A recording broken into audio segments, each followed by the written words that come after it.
Estamos de volta para mais um encontro virtual, né, para a gente dar continuidade aos nossos estudos domiciliares, beleza?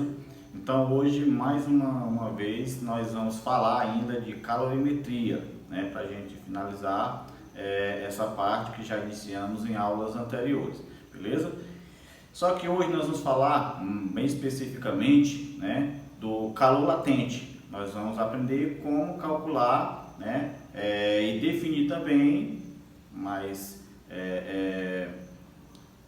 definir melhor, né, o calor latente, diferenciar de calor sensível, como a gente já iniciou anteriormente, beleza? Então eu trouxe aqui hoje aquele quadrozinho que eu já apresentei para vocês em uma outra aula, tá? Só para a gente relembrar os 4 principais processos de mudança de fase das substâncias, beleza? Eu tenho aqui, é como se eu tivesse aqui os 3 estados, né? Sólido, líquido e gasoso.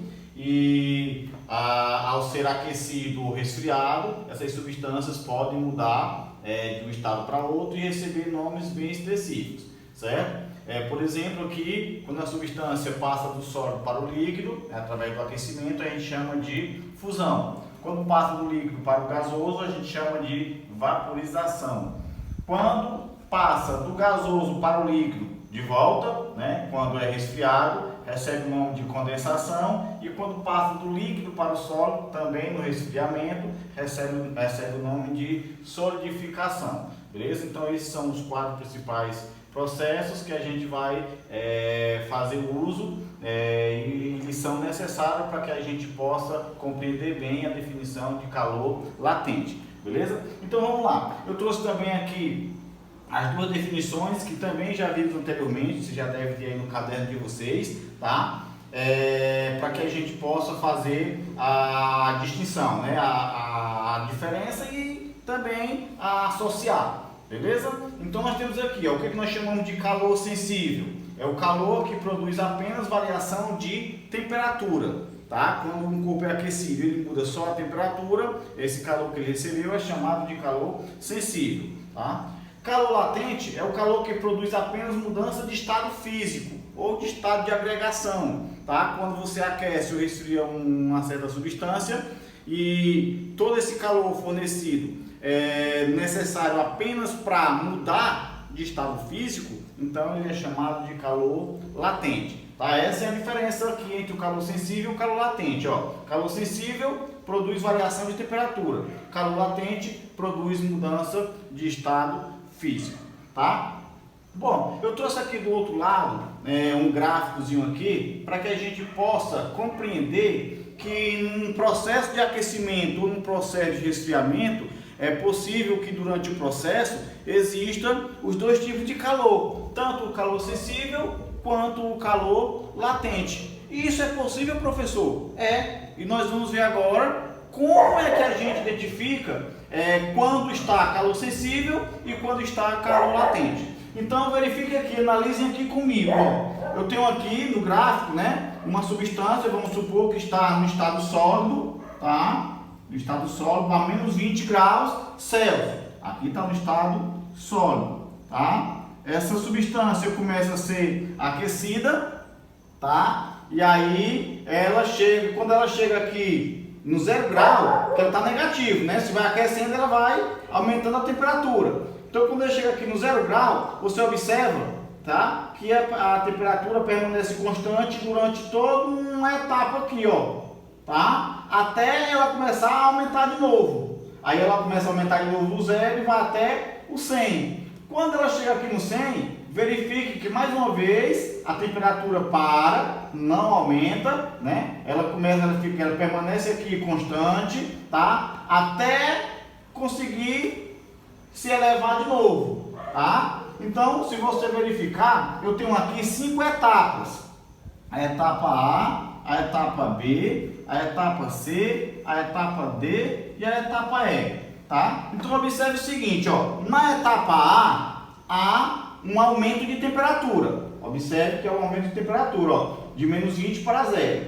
Na etapa C também há um aumento de temperatura, ó, de 0 para 100. E na etapa E também existe um aumento de temperatura de 100 até né, aí um valor qualquer, tá? Então, se a gente observar, na etapa A, na etapa C e na etapa E, houve apenas variação de temperatura. Então, na etapa A, na etapa C e na etapa E, houve o que nós chamamos de calor sensível. Agora, analise o seguinte, na etapa B, tá? O corpo continua recebendo calor, só que a temperatura se manteve constante por um bom intervalo de tempo, ó. Durante todo esse intervalo de tempo, o que estava acontecendo? A substância estava mudando de estado físico, estava passando do sólido para o líquido. Então, toda vez que quando ela começa a mudar de fase, a temperatura para e todo o calor que é fornecido é apenas para que mude de fase, tá? Então, na etapa B, o calor que era sensível na etapa A passou a ser latente na etapa B. Quando a substância mudou totalmente de fase, então a temperatura começou a variar novamente, que foi a etapa C. Então na etapa B era calor latente, aí na etapa C passa a ser calor sensível novamente, até atingir o 100, ó. Aí você observa que quando ela atinge o 100 aqui, a temperatura para de aumentar, tá? E aí todo o calor que é fornecido, porque o corpo continua recebendo calor, então todo esse calor que está sendo fornecido está servindo apenas para que ele mude de fase, no caso aqui do líquido para o gasoso, tá? Então nessa etapa aqui também é chamado de calor latente, tá? Então, analisando aqui novamente, né? Eu tenho na etapa A, na etapa C e na etapa E, que houve variação de temperatura, calor sensível. E na etapa B e na etapa D, onde não houve variação de temperatura, houve apenas mudança de estado físico, aí eu tenho o calor latente. Então você observa que no mesmo processo, ó, eu começo tendo calor sensível, aí passa para latente, volta para sensível de novo, passa para latente, volta para sensível de novo, né? Então isso pode acontecer tanto no aquecimento quanto no resfriamento. Então isso faz com que a gente tenha duas maneiras de calcular esse calor, tá? Ou seja, a maneira como eu calculo o calor sensível é diferente da maneira como eu calculo o calor latente, beleza? Então vamos compreender. Ó, eu tinha o corpo no estado sólido, né? Passou para o líquido, tá? Aqui era líquido, né? Porque a temperatura estava variando e não estava mudando de fase.